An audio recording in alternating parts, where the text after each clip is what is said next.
Buenos días a todos y todas. Vamos a partir nuestra clase de hoy, ya lunes 20 de septiembre.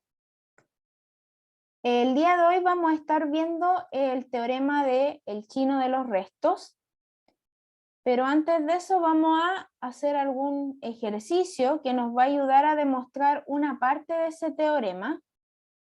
Acá está, el teorema del chino de los restos. Hay una parte de ese ejercicio que es bueno saber qué significa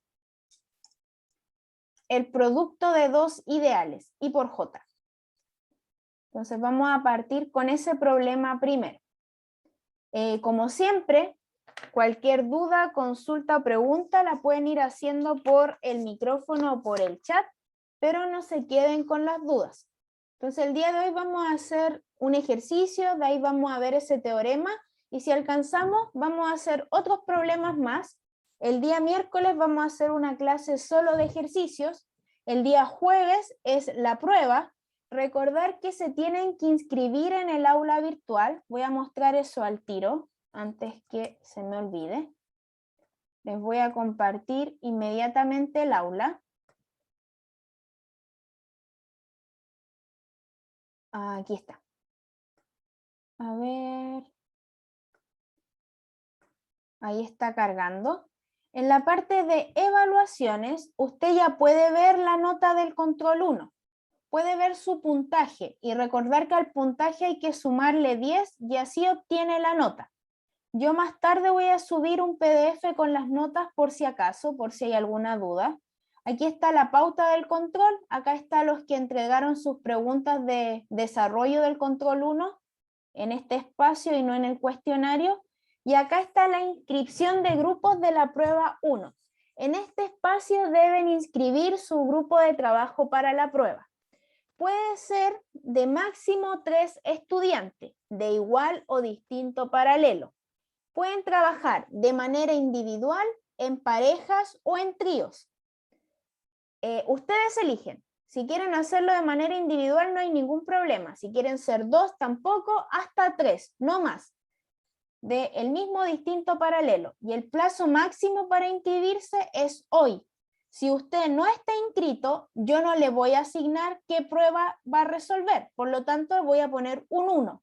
Recuerden que las pruebas siempre van en versiones y a cada grupo de trabajo se le asigna una versión. La idea es que ustedes se inscriban hoy, porque esto ya se abrió la semana pasada. Así yo tengo un tiempo para poder descargar este listado y asignarle una versión de prueba, y así no estamos a última hora como el semestre pasado. Entonces tiene que inscribirse. Si quiere ser solo o sola no hay ningún problema, pero se tienen que inscribir. Entonces aquí, por ejemplo, hay grupos de 2, hay grupos de 3, hay algunos que están de manera individual, y si quieren trabajar de manera individual no hay problema, pero se tienen que inscribir, todos. Si usted no se inscribe, yo doy por hecho que usted abandonó el curso. Entonces es importante que se inscriba y yo no lo voy a andar buscando, es su responsabilidad. Acá, por ejemplo, dice que hay 16 alumnos que no se han inscrito. Entonces, pero de ahí también hay algunos que somos coordinadores. Entonces son como 14 o 13 las personas que no se han inscrito. Así que tiene hasta hoy día para hacerlo. ¿Cómo uno se inscribe? Es bastante sencillo. Acá. Uno elige algún grupo que está vacío si no quiere trabajar con los otros grupos y lo selecciona y después uno pone guardar mi elección abajo y ahí estaríamos listos. Hay varios grupos vacíos porque yo hice hartos grupos porque no sabía si todos iban a trabajar de 3 personas, por eso hice hartos grupos. Y ahí también podemos ver los grupos que están de a 2 o los que están de a 1. Quizá ustedes se pusieron de acuerdo con trabajar con alguien y ahí pueden ver en qué grupo se inscribió. Pero importante hacer eso a más tardar hoy en la noche, por favor, para que tengamos ya los grupos listos mañana. Entonces, recordar que esta semana las 3 clases de cátedra las voy a hacer yo y el día jueves es la prueba. Así que ahí no tendríamos taller esta semana porque es la prueba. ¿Hay alguna duda, consulta, pregunta sobre esa información que acabo de dar? ¿Todo bien? Pueden hacerme así si quedó claro. Ya ahí, perfecto, ahí veo la reacción. Perfecto, perfecto. Entonces vamos a partir hoy nuestra clase ya del lunes 20 de septiembre. Vamos a partir con un ejercicio de ideales. Creo que este es el único que nos faltaba de la sección de ideales del apunte. Nosotros en uno de los ejercicios propuestos estaba probar que la suma de ideales definidos de cierta manera era un ideal. También la división hicimos en un taller y ahora nos queda el producto. Vamos a leer qué significa el producto de ideales y voy a hacer unos ejemplos con coeficientes, con números más pequeños, con índices más pequeños para que puedan ir viendo. Entonces, primero nos vamos a dar un ideal I y un ideal J del anillo conmutativo A. ¿Qué significa que sean ideales del anillo conmutativo A? Que son no vacíos, que dados dos elementos ahí, la resta está ahí, y que si me tomo un elemento en I y uno en el anillo, el producto queda en I, o si me tomo un elemento en J y uno en el anillo, el producto queda en J. Se cumple la absorción. Basta ver una de las dos absorciones porque el anillo es conmutativo, y como el I y el J son subconjuntos del A, también son conmutativos. Se define el producto de I por J como sumas finitas de elementos que están en I por elementos que están en J. Es decir, una suma finita, una sumatoria desde K igual 1 hasta N de I sub K por J sub K, donde estos I sub K son elementos en el ideal I y estos J sub K son elementos en el ideal J. Y el N es un entero positivo. Entonces, por ejemplo, un elemento que está aquí en IJ podría ser algo de este estilo. Un I1 por un J1 más un I2 por un J2. Porque esto que está acá es una suma finita de elementos que están en I por elementos que están en J. Entonces, acá yo estoy diciendo que el I1 y el I2 son elementos en I, y el J1 y el J2 son elementos en J. Y esto que está acá es una suma finita, que lo podemos escribir como desde K igual 1 hasta 2. Entonces, una suma finita de elementos que están en I por elementos que están en J. Otro elemento que está aquí podría ser algo de este estilo. Por ejemplo, un I1 tilde por un J1 tilde, porque no necesariamente son este mismo I1 y J1, más un I2 tilde por un J2 tilde, más otro más, por ejemplo, un I3 tilde por un J3 tilde, donde el I1 tilde, el I2 tilde y el I3 tilde son elementos en I, y los otros son elementos en J. ¿Y qué tengo yo aquí? Una suma finita de elementos que están en I por elementos que están en J. Entonces, esos son los elementos que están en este producto. Son sumas finitas donde el primer elemento siempre está en el ideal I y el segundo elemento está en el ideal J. Hay que probar que estas sumas finitas, este conjunto de sumas finitas, viene a ser un ideal. Para eso hay que probar que es no vacío, que es cerrado para la diferencia y que se cumple la absorción. Eso es lo que tendríamos que probar. Entonces voy a probar mostrando que es no vacío. Pero hasta aquí, ¿se entiende? Valeria, Pablo, Rodrigo, Nayeli, Nadia, Michelle, Maite, Kirato, José, Jürgen, Javiera, Ignacia, Cristian, Constanza, Benjamín, Antonella, perfecto. Ahí voy viendo las reacciones, todo claro. Entonces, el 0 hay que intentar escribirlo como una suma finita de un elemento que está en I por elementos que están en J. Pero eso va a ser más fácil. Entonces, vamos a partir nuestra demostración. Primero, nos piden probar que el IJ es un ideal del anillo A. Entonces vamos a mostrar que el 0 está, para mostrar que es no vacío. ¿Qué sabemos nosotros? Que el I es un ideal del A y que el J es un ideal de A. Entonces, como ambos son ideales, el 0, que es el neutro aditivo, pertenece a I y el 0 pertenece a J. Por lo tanto, el IJ es distinto al vacío. Pues el 0 yo lo puedo escribir como una suma finita de elementos de I por elementos de J. ¿Cómo? Lo puedo escribir como 0 por 0, donde el primer 0 pertenece a I y el segundo 0 pertenece a J. Así que tengo que es no vacío, porque hay un elemento ahí, quien el neutro aditivo, que se puede escribir como una suma finita de elementos que están en I por elementos que están en J. Y ahí tendríamos al tiro la primera condición.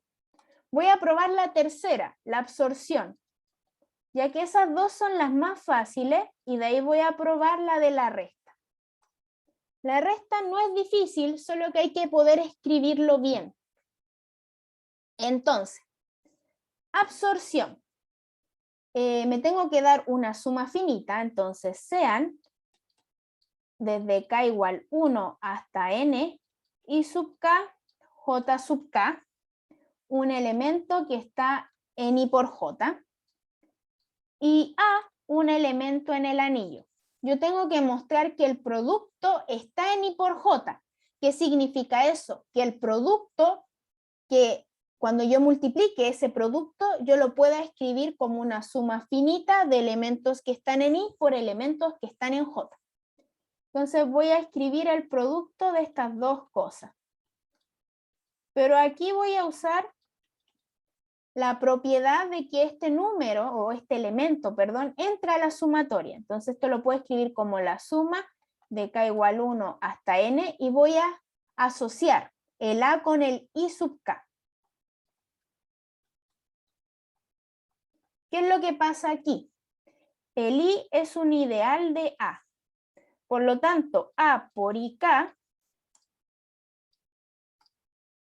A por I sub k pertenece a I para todo K de 1 hasta N. ¿Por qué? Porque este está en el anillo y este está en I. Y como I es un ideal de A, ese producto queda en I para todo K.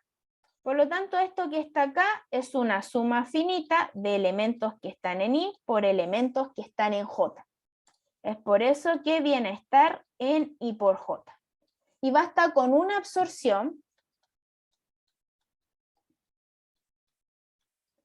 pues el A es conmutativo. Y ahí tendríamos lista la absorción. Hasta aquí, ¿estamos bien? Antonella, Camila, José, Michelle, Pablo, Rodrigo, Valeria, ¿hay alguna duda, consulta, pregunta hasta aquí? Ahí.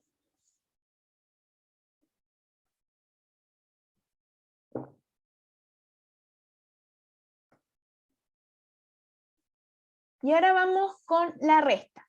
Nos tendríamos que dar dos sumas finitas, como estas que están acá. Esta tiene 2 elementos y esta tiene 3. Y hay que ver que la resta yo la puedo escribir como una suma finita. Entonces voy a hacerlo con este ejemplo primero. Si yo tomo mi primera suma y le resto la anterior, me queda esto. I1, J1 más I2, J2, y si le resto la otra, me queda menos I1 tilde, J1 tilde, menos I2 tilde, J2 tilde, menos I3 tilde, J3 tilde. Pero si veo esto es lo mismo que una suma, porque aquí puedo poner más y el menos ahí. Voy a hacerlo con un poquito más de espacio. Podemos poner más, menos ese, más, menos este, más,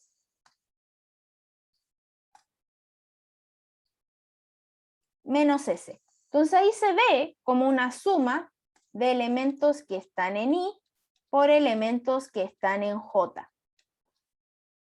Este está en I, ese está en J. ¿Por qué? Porque si este está en I, el inverso de eso, que es el menos, el inverso aditivo también va a quedar ahí. Entonces, esto de acá yo lo voy a poder escribir como una suma finita. Lo importante es saber cómo anotarlo. Entonces nos vamos a dar dos sumas. Sean desde k igual 1 hasta n, el i sub k, j sub k, y otra suma desde k igual 1 hasta m. Pero los elementos de i por j no son necesariamente los mismos que yo estoy tomando aquí. Por eso les voy a poner i sub k tilde y j sub k tilde. Puede que algunos sean iguales. ¿Qué quiero decir con eso? Por ejemplo, puede ser que este i1 sea igual al i3 tilde.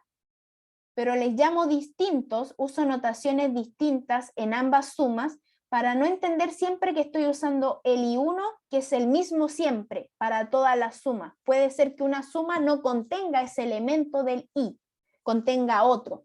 Es por eso que les ponemos tilde acá, porque no necesariamente son iguales, ya que estas son sumas finitas de elementos que están en i por elementos que están en j. Entonces ahí decimos que los diferenciamos, por si no son los mismos. Entonces hay que intentar escribir la resta de ellos como una suma. Entonces los vamos a restar.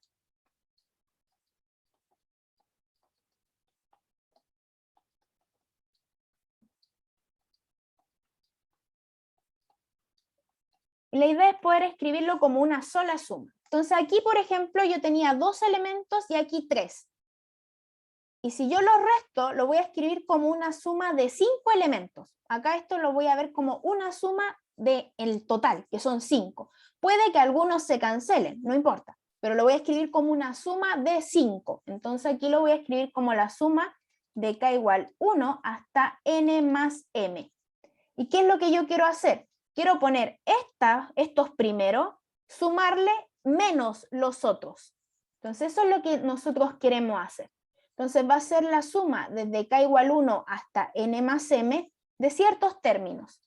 Y sub k no tilde, para no confundirnos, le vamos a poner coma, y j sub k, coma. Y ahora voy a definir quiénes son estos.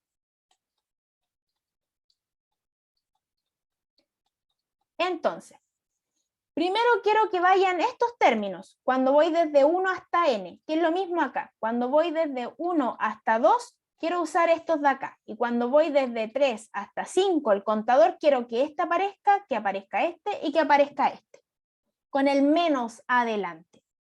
Entonces, cuando voy desde mi k igual 1 hasta n, quiero que aparezcan los primeros términos, es decir, el i sub k y j sub k. Y de ahí, cuando yo quiero ir desde n más 1 hasta n más m, que son los otros términos, yo quiero que aparezcan menos estos.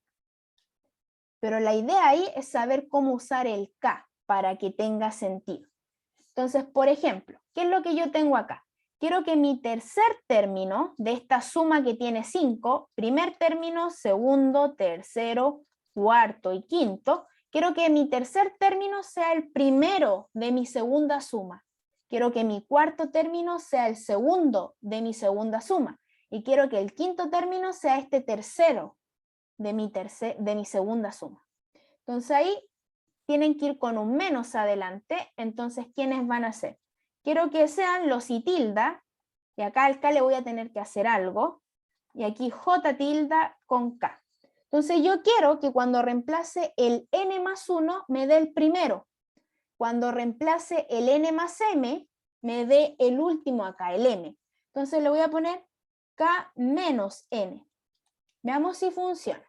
Si yo reemplazo el n más 1 aquí y le quito n me da 1. Si reemplazo el n más 2 me daría el i tilde 2 y el j tilde 2 con el menos adelante.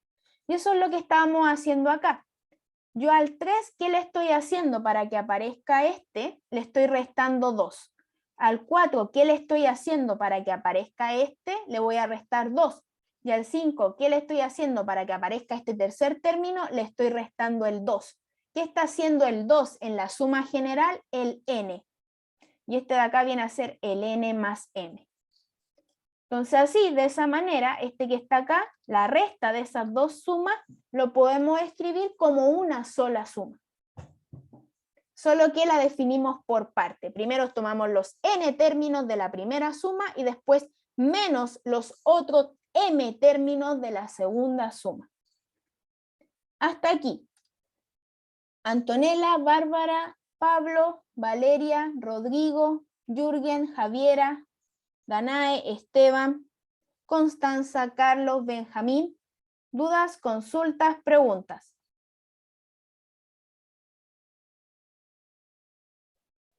Profe, no me quedó muy clara esa parte del K menos N. ¿Por qué se coloca eso?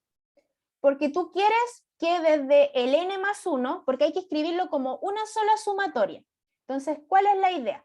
Primero voy a tirar los primeros n términos de la primera suma y después los otros m términos, para tener una suma de n más m. Entonces, lo ideal acá es que el término que le sigue al n, que va a ser el n más 1, sea el primero de mi segunda suma. Entonces, ¿cómo logro que aquí me dé el i tilde y j tilde 1, quitándole el n?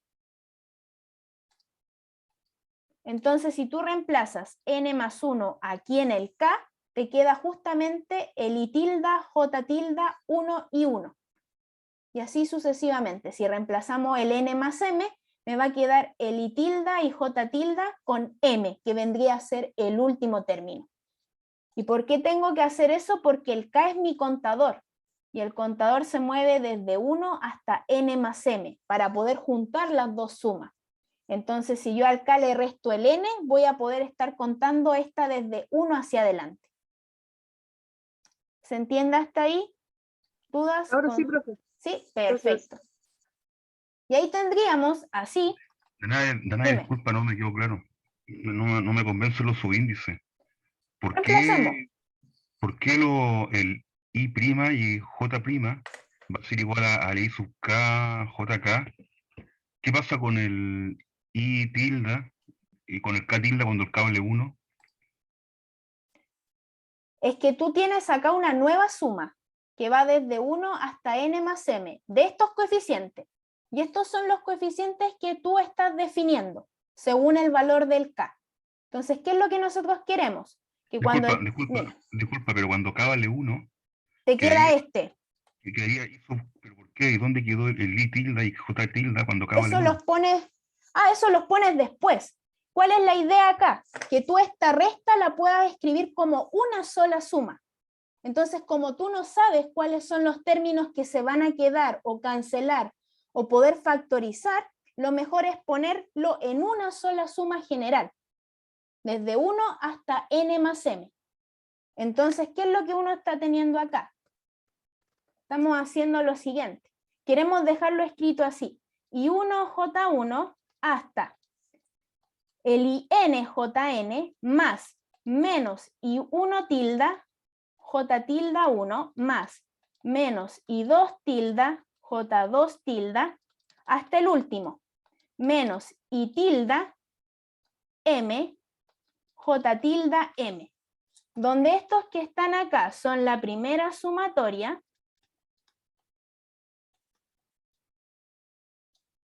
y estos de acá son la otra, menos la otra sumatoria.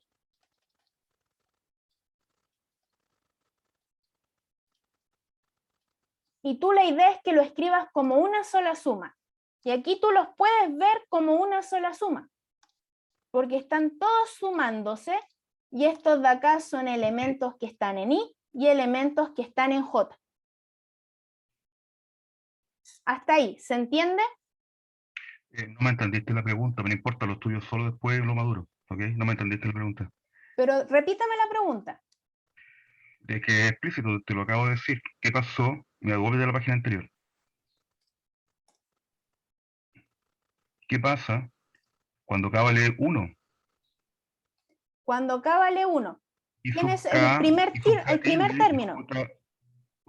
I tilde y J tilde, ¿no es cierto? Cuando K vale 1. Quedaría I sub K, JK menos I tilde menos J tilde. Y eso, o sea, I tilde y J tilde valdría 0, porque tú estás poniendo que cuando K vale 1, I tilde y J tilde valen I, K, JK. No, pues no estás entendiendo la definición de la suma. tú acá tienes una resta, y la idea es que esa resta la puedas escribir como una sola suma. Sí, por supuesto, lógico. Entonces tú estás usando acá el K de la nueva suma que estás definiendo con estos coeficientes I, y J, K.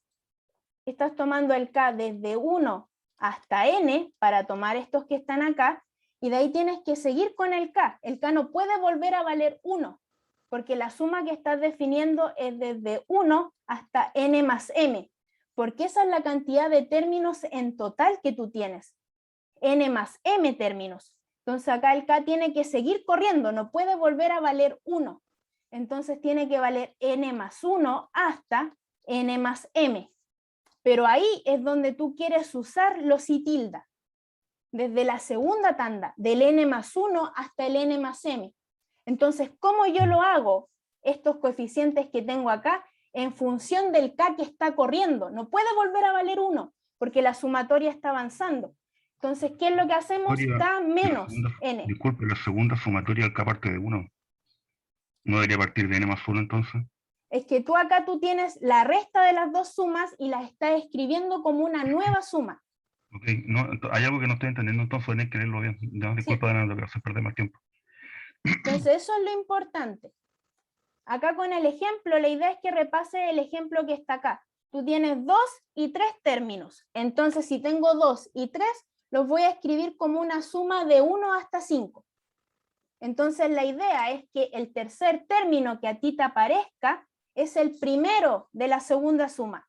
Entonces, ¿cómo lo escribes? Eso que está ahí, el K que está corriendo ahí es 3, pero yo quiero que me aparezca el 1 de la segunda suma, entonces le resto el 2 que está antes. ¿Y qué viene a ser ese 2? El N.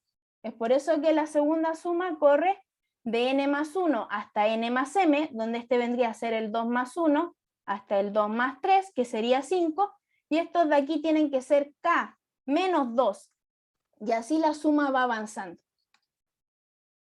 Entonces, sigamos.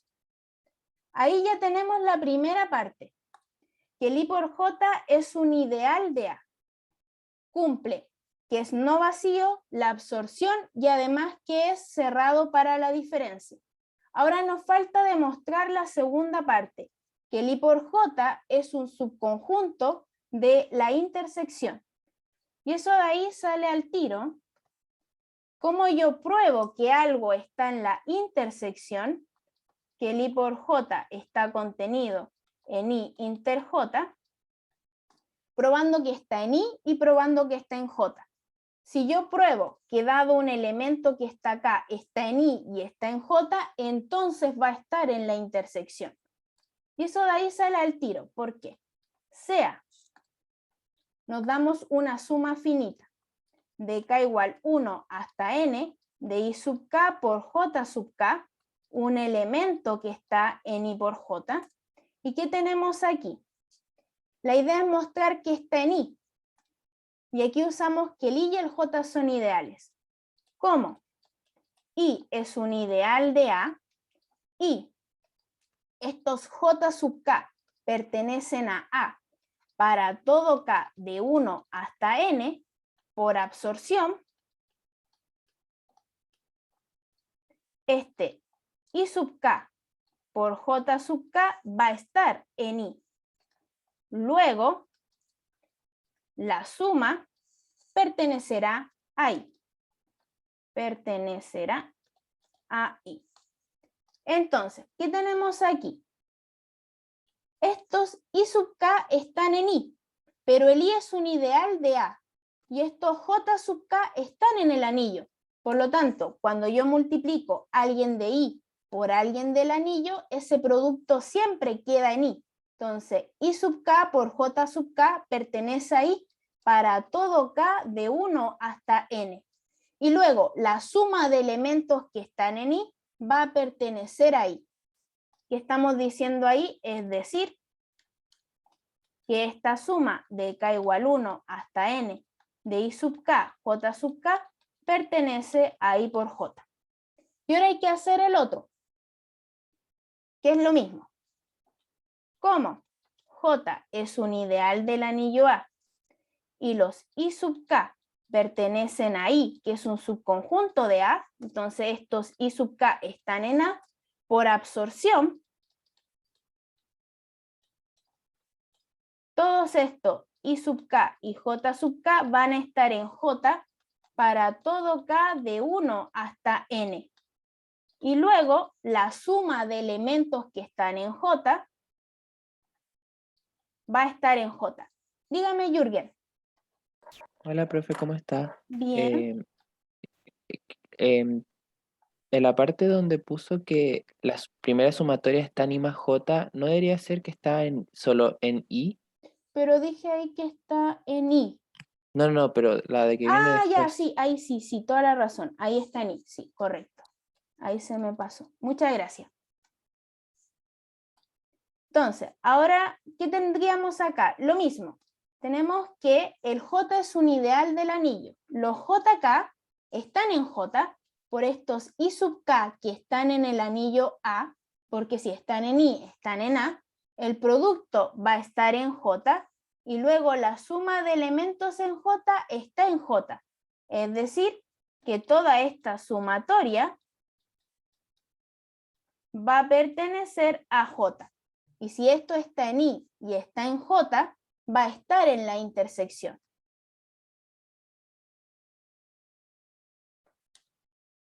Entonces, ¿cómo? Nuestra suma finita de K igual 1 hasta N de I sub K, J sub K, pertenece a I. Y la suma finita de I sub K y J sub K pertenece en J, tenemos que nuestra suma finita pertenece a la intersección. Por definición, ¿qué se necesita para que un elemento esté en la intersección? Que esté en ambos conjuntos. Luego, acá nos dimos un elemento cualquiera en el I por J. Entonces, como nos dimos uno cualquiera, tenemos que el I por J siempre está contenido en la intersección. Siempre.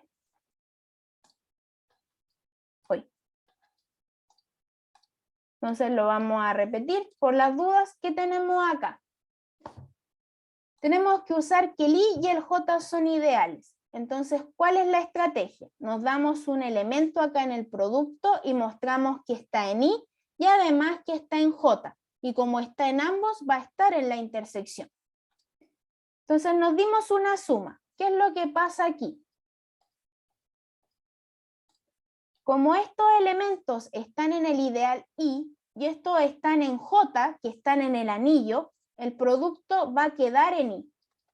Cada uno de estos productos y la suma de elementos que están en I sigue estando en I. Por eso la sumatoria total va a estar en I. Y hacemos lo mismo con el J. Como este de acá está en J, que es un ideal del anillo, y este de aquí es un elemento en I que está en el anillo A, por absorción el producto va a quedar en J. Todos estos productos. Para todo K de 1 hasta N. Luego la suma de elementos de J está en J. Así que esta sumatoria va a estar en J. Entonces, como la suma está en I y la suma está en J, tenemos que esta suma pertenece a la intersección. Luego, el producto de I por J está contenido en I inter J. Y ahí estaríamos listos. Hasta aquí. ¿Dudas, consultas, preguntas?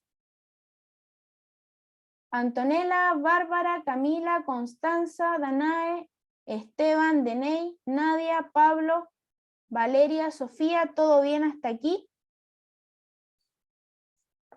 Creo que la mano quedó levantada desde antes, Jürgen. Sí, Sí, ahí. profe.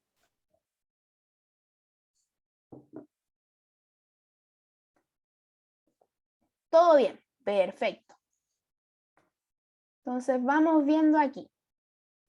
Con eso demostramos ya que si yo tengo dos ideales de un anillo conmutativo, el producto que se define como sumas finitas es un ideal y que siempre va a estar contenido en la intersección. Vamos a ver una condición para que la intersección sea igual a este producto. Y eso lo vamos a ir haciendo ahora. Entonces, en esta sección, que vamos a ver ahora lo último, vamos a considerar siempre los anillos conmutativos con identidad. Y vamos a recordar algo de los productos. Cuando yo tengo dos anillos, por ejemplo A y B, el anillo producto A cruz B, el cual tiene estructura de anillo conmutativo, porque ambos son conmutativos, con las operaciones coordenada a coordenada que tenemos acá, este producto que está aquí va a ser un anillo conmutativo con identidad. ¿Por qué con identidad? Porque estamos tomando que A y B son anillos conmutativos con identidad. Entonces, para recordar cuál es la suma, sumar coordenada a coordenada, y cuál es el producto, multiplicar coordenada a coordenada. ¿Y quién viene a ser la identidad? La identidad del primero, coma la identidad del segundo. Entonces, cada vez que tengamos anillos conmutativos con identidad, el cruz sigue siendo un anillo conmutativo con identidad. Y las coordenadas son las, y las operaciones son las típicas, coordenadas a coordenadas. Y eso es lo que vamos a estar utilizando ahora. Entonces, vamos viendo una definición.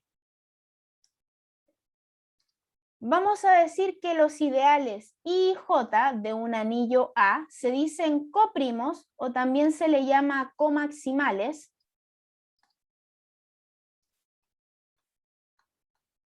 Si la suma de esos ideales nos da todo el anillo A. Recordar que la suma de ideales es sumar un elemento de I más un elemento de J. Y esa suma siempre es un ideal.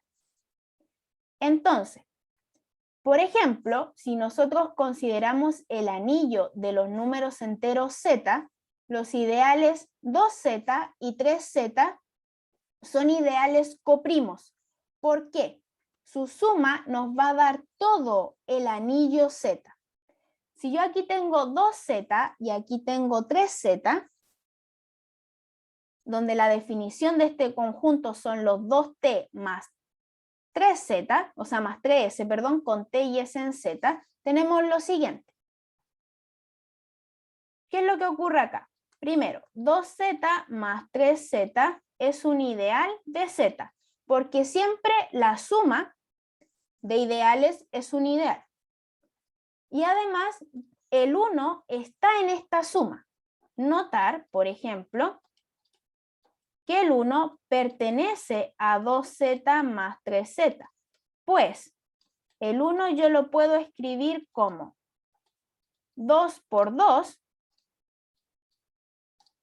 más 3 por menos 1. Es decir, el T vale 2 y el S vale menos 1.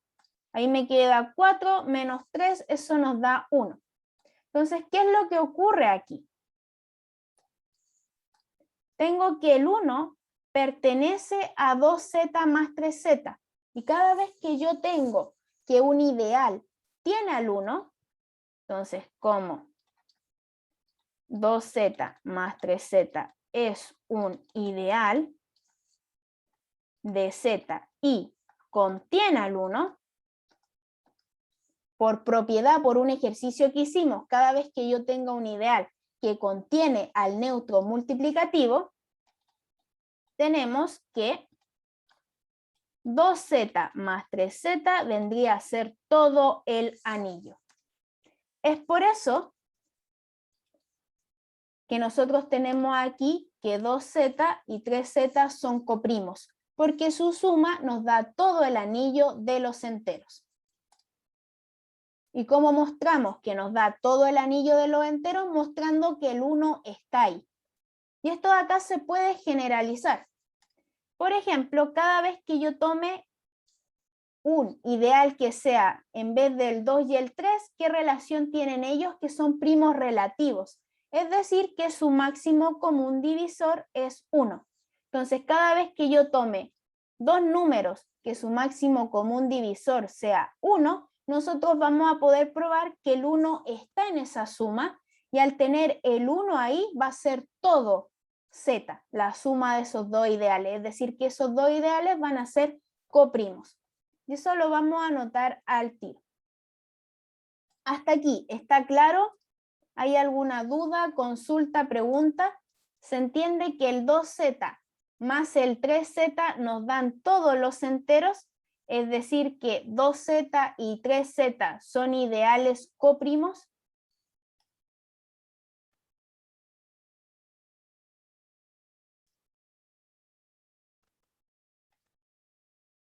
Perfecto. Entonces vamos viéndolo de manera más general. Sí, nosotros tenemos que el 2z y el 3z son ideales coprimos. ¿Qué significa probar que son coprimos? La definición. Acá tenemos la definición. ¿Qué significa probar que los ideales son coprimos? Que su suma nos da todo el anillo. Entonces, ¿cómo vamos a mostrar que su suma nos da todo el anillo? Usando lo siguiente. El siguiente ejercicio que hicimos la otra vez, que lo voy a poner aquí como una observación. Sea I un ideal de A, tal que el 1 pertenece al I, entonces el I es igual a todo el anillo. Cada vez que yo tenga un ideal del anillo que contiene al 1, yo puedo concluir por un ejercicio que hicimos antes que ese ideal es todo el anillo. Y eso es lo que nosotros hacemos aquí. Nosotros mostramos que el I está en la suma de estos dos, o sea que el 1 está en la suma de esos dos, entonces la suma de esos dos ideales van a ser todos los enteros. Esa es la estrategia. Y nosotros aparte tenemos que la suma de ideales es un ideal, en este caso de los enteros. Cada vez que yo tenga dos ideales y los sumo, me da un ideal. Como el 1 está ahí, por el ejercicio concluimos que son todos los enteros. Perfecto. Entonces, ¿cuál es la generalización? Si yo en vez de tomar el 2 y el 3, tomo dos números que sean primos relativos. Entonces, una generalización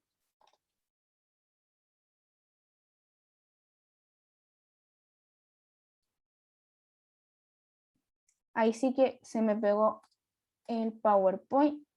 Una generalización es considerar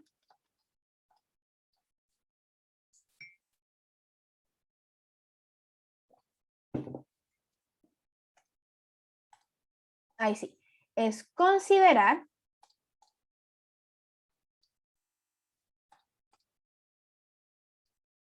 no quiere.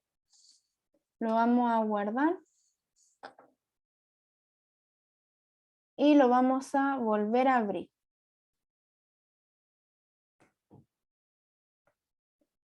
A ver si ahora quiere. No. Denme un segundo para abrirlo de nuevo.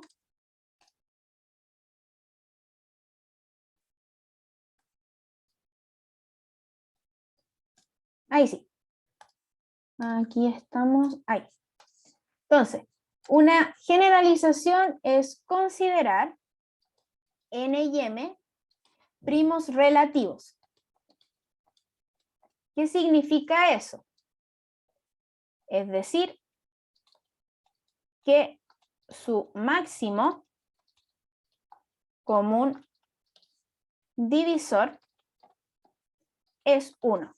Entonces, si yo tomo, por ejemplo, NZ más MZ, todo esto nos va a dar Z si el N y el M son primos relativos. ¿Por qué? Si N y M son primos relativos, eso quiere decir que su máximo común divisor es 1. Y nosotros ya mencionamos lo que era el lema de Bezout. Y por el lema de Bezout va a existir un alfa y un beta en Z, tal que el 1 se va a escribir como alfa veces el N más beta veces el M. Entonces, si ellos dos son primos relativos, yo voy a poder hacer lo mismo que hicimos en este ejemplo, encontrar un alfa y un beta donde la combinación lineal me dé 1. Y eso lo puedo hacer por el lema de Bezout. Cada vez que yo tengo un máximo común divisor, siempre va a existir un alfa y un beta, tal que esa combinación lineal nos da el máximo común divisor. En este caso, como son primos relativos, nos va a dar el 1. Y eso va a querer decir que el 1 va a pertenecer a nz más mz. ¿Por qué? Porque se escribe como una suma de elementos que están en este conjunto. Y si el 1 pertenece a esa suma, y además la suma es un ideal, nos va a dar todos los enteros. Entonces ahí lo podemos generalizar ya no solo al 2 y al 3, sino que a cualquier par de primos relativos. Por ejemplo, el 2 y el 5, el 3 y el 7, etcétera. Cualquiera donde el máximo común divisor sea 1, vamos a tener que la suma de esos dos ideales que están ahí nos van a dar todos los enteros. Es decir, que esos ideales son coprimos. Entonces, hasta aquí. ¿Todo bien? ¿Dudas, consultas, preguntas?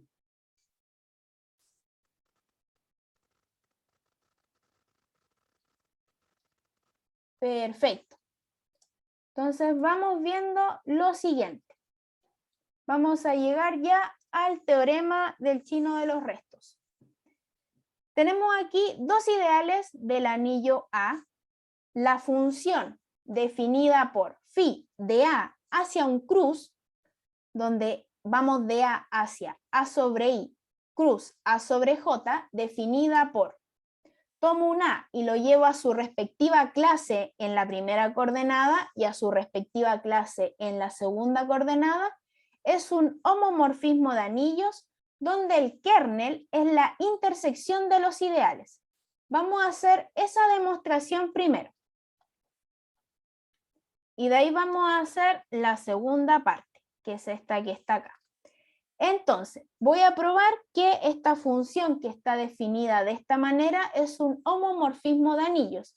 Tengo que probar que separa la suma y el producto. Entonces, sean, me voy a dar un A y un B en el anillo A, y voy a calcular phi de A más B.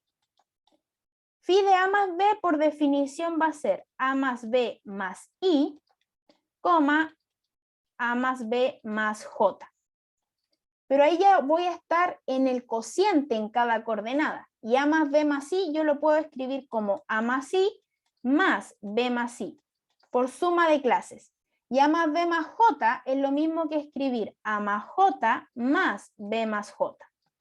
Y ahora los voy a separar en dos pares ordenados, con el A en uno y con el B en el otro. Es decir, volvemos al tiro aquí, A más I, coma, A más J, más B más I, coma, B más J.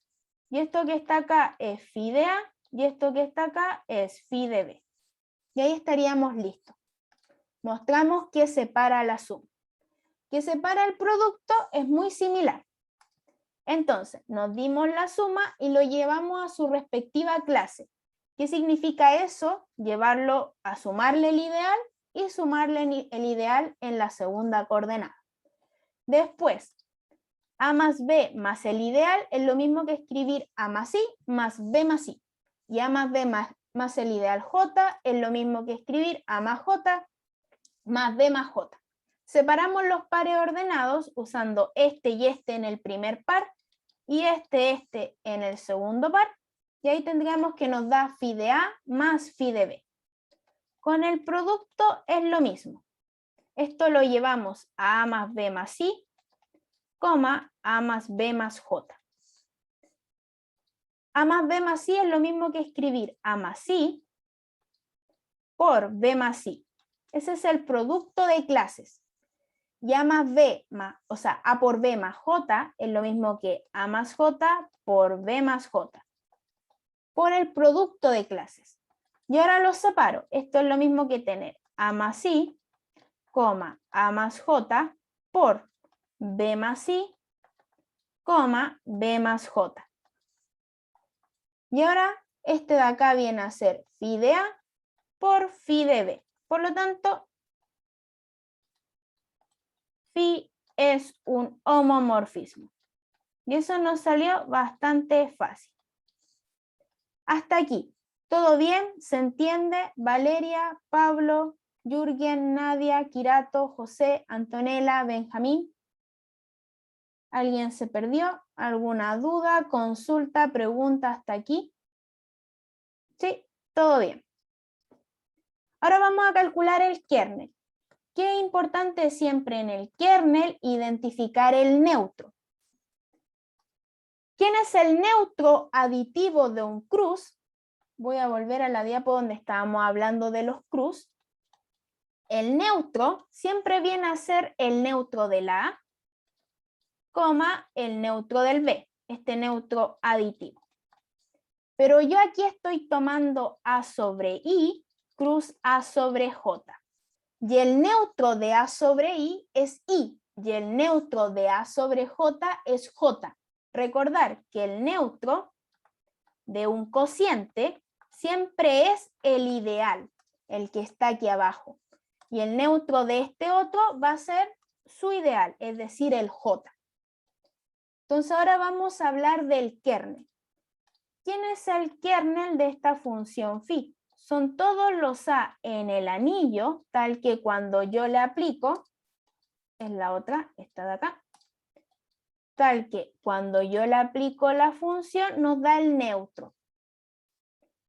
El neutro de un cruz es el neutro en la primera coordenada, coma, el neutro en la segunda. Entonces, el neutro aquí vendría a ser el I, J. Esa vendría a ser la pareja, porque tiene que ser el neutro del primero, coma, el neutro del segundo. Y el neutro de un cociente siempre es el ideal. Entonces, queremos que esto de acá nos dé el par I, J. Aplicamos en la función.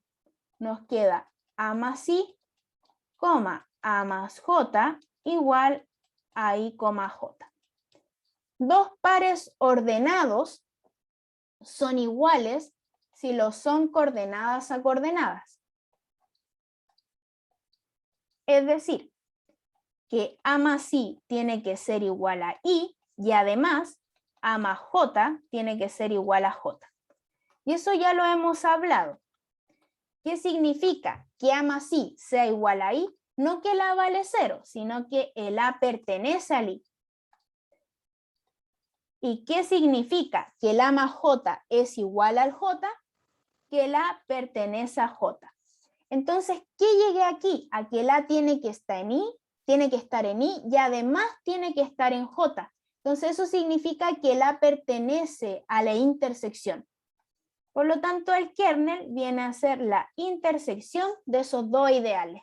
Porque si algo está en I y además está en J, tiene que estar en la intersección. Entonces, los elementos del kernel son aquellos que están en la intersección. Hasta ahí. ¿Se entiende? ¿Dudas, consultas, preguntas?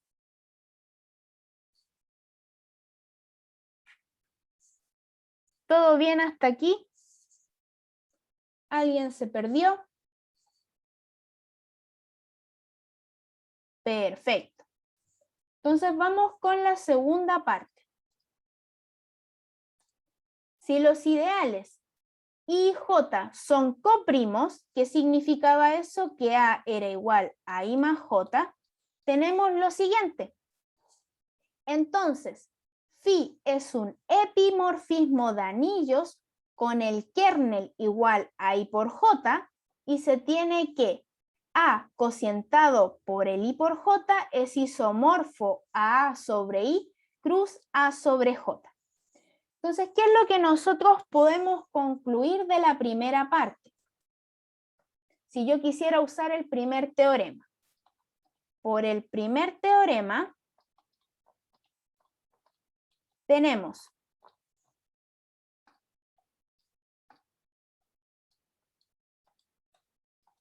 el conjunto de partida, que es A, cocientado con el kernel, que es I inter J, es isomorfo a la imagen de esta función, de este homomorfismo, la imagen de phi. No hemos probado que el phi es sobreyectivo. De hecho, no lo es. Necesitamos la condición de que sean coprimos. Entonces, ahora a mí me piden probar que el A cocientado por el I por J es isomorfo a A sobre I cruz A sobre J. Cada vez que el I y J son coprimos, el phi va a ser un epimorfismo, es decir, que la imagen del phi va a ser todo esto, y además el kernel va a ser I por J. Esto es lo que nosotros tenemos de la primera parte, si usamos el primer teorema del isomorfismo. Entonces, ¿qué es lo que vamos a probar?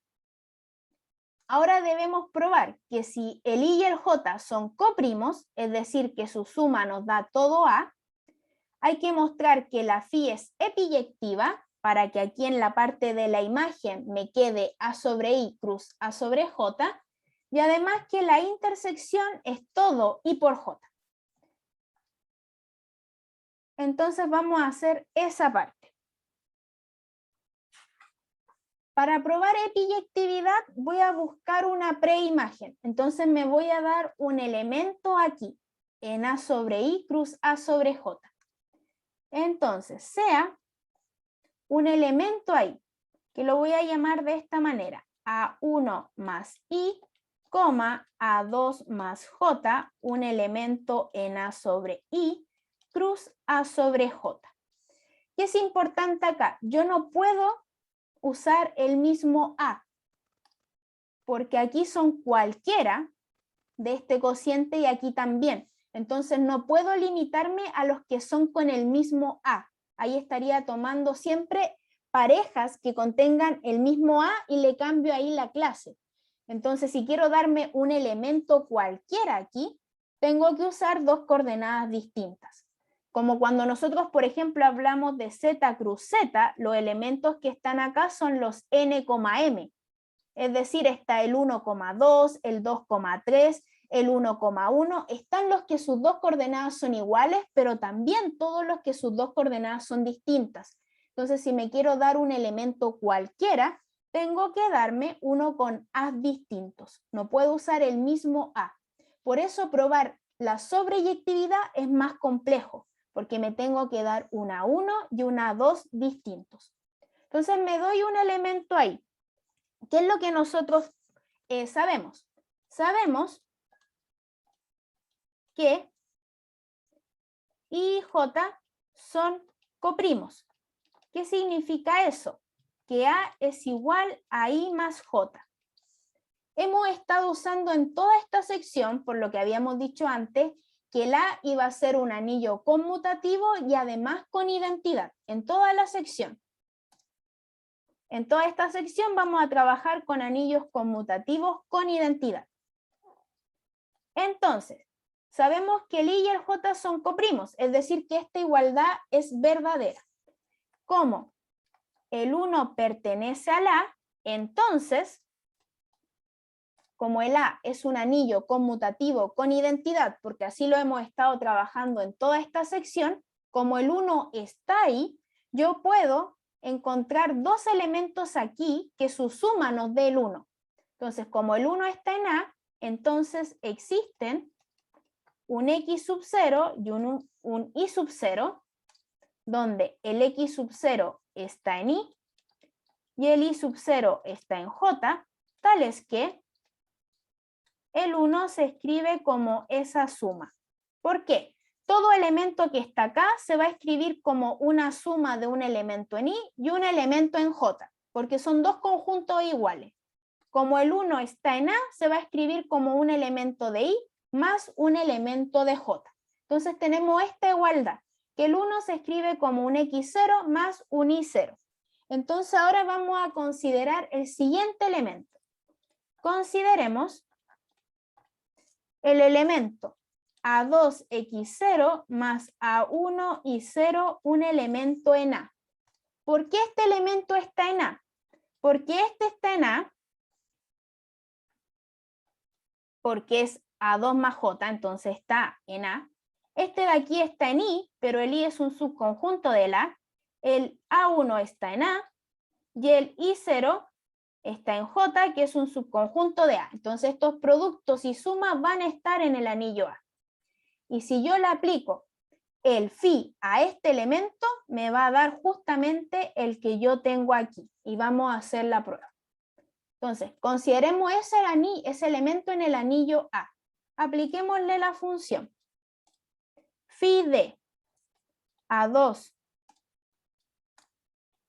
x0 más A1 y 0, si yo le aplico la función, lo lleva al mismo elemento más i, el mismo elemento, que es medio grande, más j. Entonces, ¿qué ocurre acá? Recordar que este x0 está en el ideal. Y si yo lo multiplico por alguien del anillo, todo ese producto queda en el ideal. Entonces, si yo tengo un elemento del ideal y le sumo el ideal, me puedo quedar simplemente con el ideal. Eso ya lo hemos hecho antes. Entonces, esto de aquí lo puedo escribir como I1, o sea, A1 por I0 más I.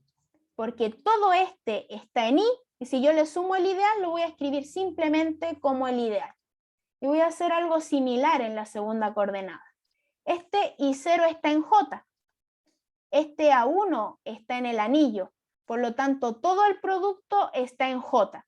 Y si hay un elemento de J que yo le sumo todo el conjunto J, que es un ideal, esa suma me da el ideal. Entonces se lo puede escribir como A0, o sea, A2x0 más J. Y ahora voy a usar lo siguiente. ¿Quién es el I0? El I0, si yo lo despejo de mi igualdad que tengo acá, es 1 menos X0.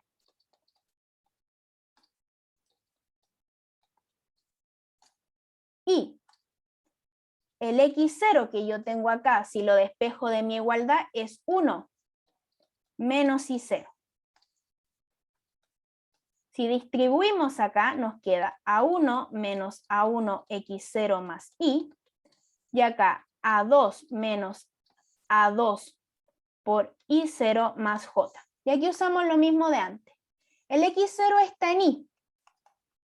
Por un elemento del anillo, todo eso queda en I. Por lo tanto, un elemento de I más el ideal, me queda el ideal. Así que aquí me quedaría A1 más I. Y este I0 está en J. Por este elemento que está en el anillo, por absorción, todo queda en J. Si a un elemento de J yo le sumo todo el conjunto J, que es un ideal que es cerrado para la suma, eso de ahí me sigue quedando todo el conjunto J. ¿Y qué hicimos aquí? A este elemento le encontramos una preimagen, así que phi es sobreyectiva. Hasta aquí. ¿Dudas, consultas, preguntas? Valeria, Sofía, Rodrigo, Pablo, Michelle, Nadia, Jürgen, Javiera, José, Gabriela, Esteban, Danae, Benjamín, Constanza. ¿Todo bien hasta aquí? Perfecto. Entonces ahí encontramos una preimagen para este elemento. Y ahora tendríamos que probar, ahora ya sabemos quién es la imagen cuando los ideales son coprimos, que el kernel al final era I inter J de la parte anterior, pero nosotros queremos probar que nos queda de esta manera, I por J. Sí, vuelvo al tiro a la diapo 16. Ahí. Entonces ahora vamos a mostrar la parte que nos falta de probar esto que está aquí. Que el I inter J es igual al I por J. Pero nosotros tenemos una lista de lo que hicimos al principio. Del ejercicio que partimos la clase, nosotros demostramos que el producto siempre está en la intersección. Independiente de cómo sean los ideales, siempre el producto está en la intersección. Entonces, sabemos del ejercicio inicial que el I por J siempre está contenido en la intersección. Entonces ahora nos falta ver lo otro, que la intersección está en el I por J. Entonces me tengo que dar un elemento en la intersección y de alguna forma escribirlo como una suma finita. Entonces nos falta demostrar que sí, recordar que el I más J es igual al anillo, es decir, que si son coprimos, nos falta demostrar que si el I más J es igual al anillo, tenemos que la intersección está contenida en el producto. Entonces me voy a dar un elemento en la intersección. Acá le llamamos A. Sea A un elemento en la intersección. Y voy a demostrar que se escribe como una suma finita.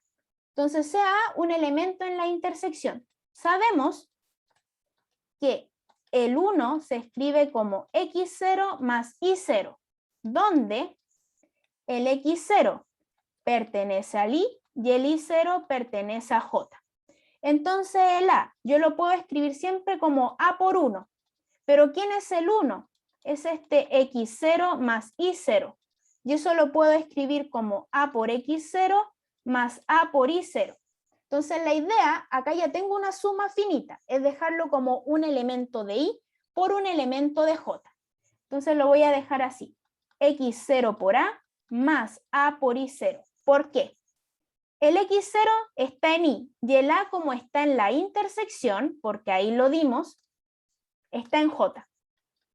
El a, como está en la intersección, está en i y el i0 sabemos que está en j. Así que hemos probado acá que la intersección está contenida en el i por j, porque cualquier elemento de la intersección se escribe como una suma finita de elementos que están en i por elementos que están en j. Y ahora estamos ya listos. Entonces podemos concluir lo siguiente. Voy a concluir y vuelvo aquí. Entonces tenemos lo siguiente. ¿Qué sabíamos? Que el A cocientado con el kernel, donde el kernel era I inter J, era isomorfo a la imagen de phi. Como el A es la suma de estos ideales, tenemos que la imagen de phi es todo el conjunto de llegada, porque probamos que era sobreyectiva, y que la intersección es igual al producto. Entonces, ¿qué podemos concluir? Que A sobre el producto es isomorfo a A sobre I cruz A sobre J. Y ahí tendríamos lista nuestra demostración. Entonces, cada vez que los ideales sean coprimos, nosotros tenemos lo siguiente. La phi va a ser sobreyectiva, es decir, que la imagen va a ser todo el conjunto de llegada, y la intersección, que era el kernel, va a ser igual al producto de ideales. Entonces, cada vez que los ideales sean coprimos, nosotros vamos a tener como que este producto se separa. Y vamos a ver inmediatamente una aplicación para terminar.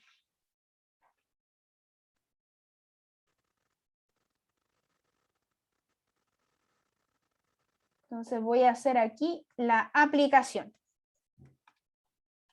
Y voy a trabajar con los ideales que nosotros sabemos. Aplicación. Y vuelvo al tiro ahí. Tenemos que 2z y 3z son coprimos. Así que, ¿qué podríamos tener? Que z sobre el producto de esos ideales va a ser isomorfo a z sobre 2z cruz z sobre 3z por el teorema del chino. Pero ¿qué es lo que ocurre acá?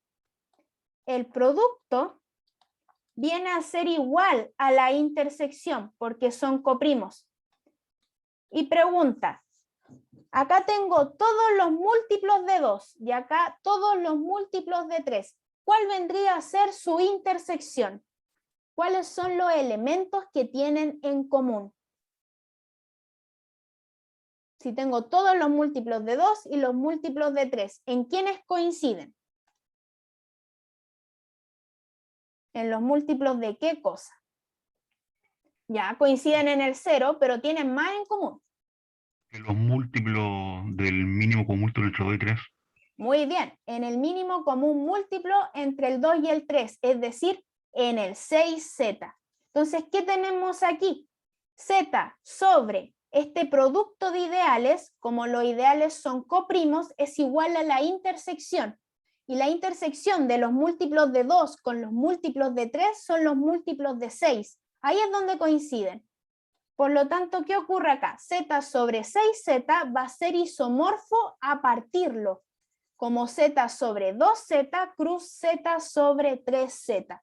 Y ahí tenemos una aplicación directa del teorema del chino. Como tarea queda leer la observación que le sigue al teorema, que es una manera de generalizar. Es decir, en vez de tomar solo dos ideales que sean coprimos, uno puede tomar 3, 4 o 5 y hacer lo mismo. Entonces, hasta aquí. ¿Alguna duda, consulta, pregunta?